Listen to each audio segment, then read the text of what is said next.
Hi everyone, my name is Junon. I'm the author of the book Truth and Empathy, How to Find Your Soulmate, and I'll put a link to the book below. This video is about why, when it comes to the MBTI personality types, feelers are romantically incompatible with thinkers. I hear a lot of people either in day-to-day life or even online state that any personality type is compatible with another as long as they are healthy. But I would argue otherwise.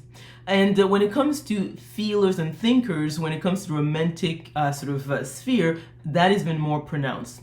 The reason being is that feelers are right brain dominant and they are people oriented. So these are people who fare really well when it comes to their romantic relationship and relationship in general. So these are people who put emphasis on their relationships. They tend to be soft-hearted. They're better at compromising or more like being accommodating as well. So they are thought as being agreeable, quote unquote. And there are two levels or two types of feelers. You have extrovert feelers who have extrovert feeling either at their first or second function stat, and that would be, for example, the ESFJ or the INFJ. Then you have introverted feelers, for example, the ESFP or the INFP. So these people, what they want ultimately in their relationships is authenticity, whereas people who are extrovert feelers, what they want to bond with their loved ones. So these are people who are reliable, reachable, very much want to cultivate this close bond, whereas people who are introvert feelers, what they want is, yes, they do enjoy having relationship with the people, but they need their space. So you'll see that if a person actually is an extrovert feeler and they are in a relationship with an introvert feeler, that actually can't be an issue, but it's more sort of like they can reach an agreement and compromise when it comes to that because they're both right brain dominant.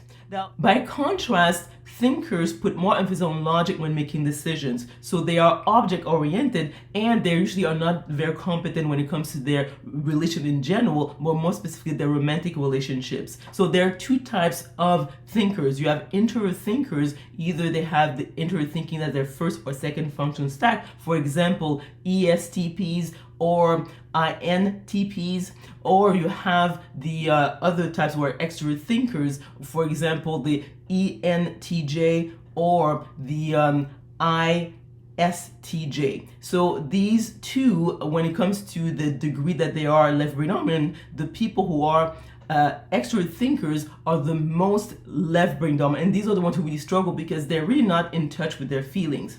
What happens when a person who is a feeler who wants to be in a relationship with a thinker is that the feeler often has to make all the compromises to be in that relationships.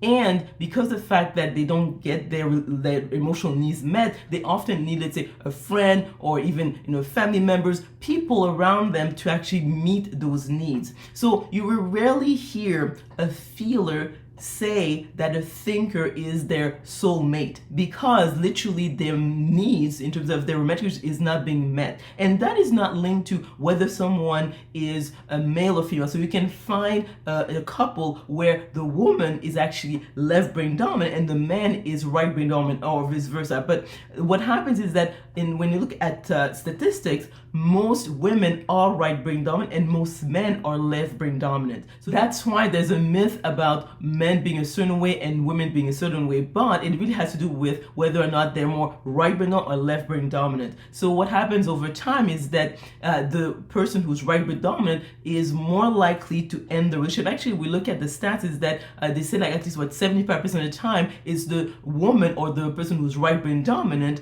who will end the relationship because their needs are not being met. So that's why I say to people, we need to really face the fact that like attract like. So that's why I say time and time again, if you want to have a relationship that is fulfilling long term, right brain dominant people should be with right brain dominant people, and left brain dominant people should be with also their left brain peers. And that makes it that everyone's needs are being met and we're not putting undue stress on another person who simply cannot meet those demands. So all this to say is that generally speaking, when it comes to MBTI, people who are feelers should be with feelers, and thinkers should be with thinkers long-term as romantic partners. So let me know what you think about the content of this video by commenting below. If you like this video, if you learned something, please click on the like button. Also remember to click on the notification bell to be notified of other videos I'm going to be making. Subscribe to my channel, and we will talk soon.